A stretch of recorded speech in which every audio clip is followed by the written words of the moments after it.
Hi guys.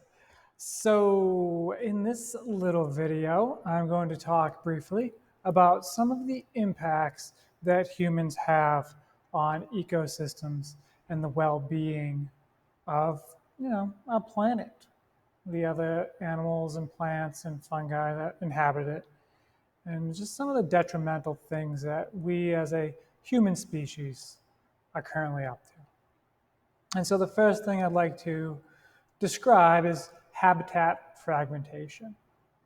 So habitat fragmentation is not a complete destruction of a given habitat. It is when you take one large habitat and break it up into smaller pieces.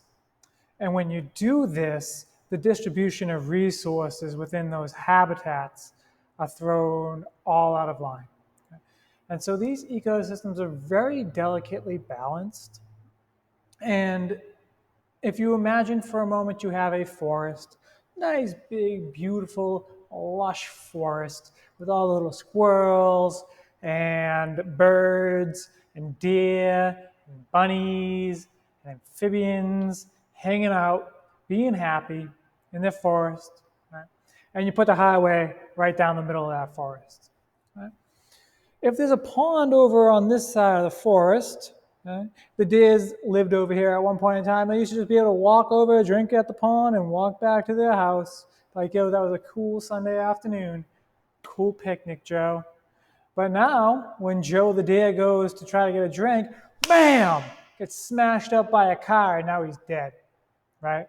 And so what used to be one big cohesive habitat has now been fragmented into smaller units. And the ecosystem of that area is just thrown just completely into chaos. Okay? So that's habitat fragmentation. That's something that we as humans do often.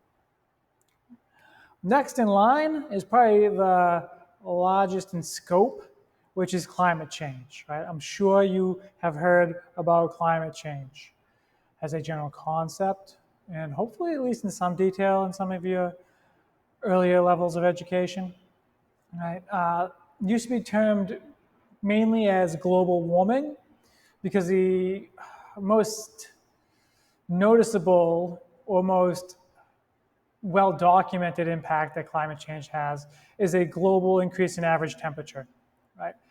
Climate change is a more accurate, better descriptor of the scenario because sometimes that means that certain areas are colder than usual. Right? It also entails things like excessive amounts of extreme weather. So when you start changing the overall temperature of the planet, you change weather systems, right? If you bump up the temperature of the Earth on average, you're adding more energy into the system. And all that energy ends up translating into things like bigger hurricanes, tornadoes where there weren't tornadoes before, well, not tsunamis, Mr. I think I read one time about how climate change, yes. So the melting of the polar caps up on the top, okay, as they melt, they now are losing mass on the top of the planet. And so the planet was getting kind of squished by those polar caps up there, the ice. And now that they're melting, the planet's getting unsquished a little bit. And it's enough to move the tectonic plates more than they would have moved before. And that causes an earthquake, and boom, tsunami. Right? So climate change can cause tsunamis. Okay? I knew I was right there. The main contributing factor for climate change from humans is the increase in carbon gases entering our atmosphere. Right? They create the greenhouse effect where light from the sun can penetrate in, but then as it bounces off and tries to leave, it hits that layer of gases and it bounces back down to Earth. And it just heats it up a little bit extra. Right? And as that goes on for years and years and years, that extra energy compounds upon itself and the planet gets hotter. Climate change, bad stuff. Might end the world sooner rather than later. When I say the world, I mean the world as we know it for like living things. The planet will still be here. Some life will still be here. But like, society, humans, all that fun stuff will be gone if we don't fix it soon. Yeah.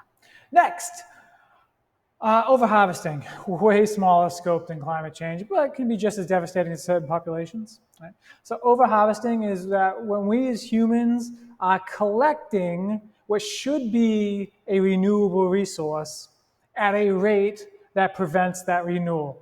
Right? And so, for instance, fishing. Right? if you overharvest a wild population of fish. Left alone, that fish population will make babies and it will repopulate, right? If you fish at a good, comfortable level of fishing, the fish population will keep repopulating. However, if you go in and scoop up too many fish, there's not enough fish left to make babies and the fish population disappears. Overharvesting. And the last is, I'm sure you already understand what pollution is. Right? We put bad stuff into the environment, toxic stuff that kills things. That's it. Right? It can be chemicals from wastewater, can be bad air from the cars, can be just our trash, our plastic, right? That's toxic to people. When I say people, I mean organisms, because they're people too to me. They matter just as much. So yeah, those are the four main contributing factors that humans are currently participating in that is ruining the planet. Cool. Bye.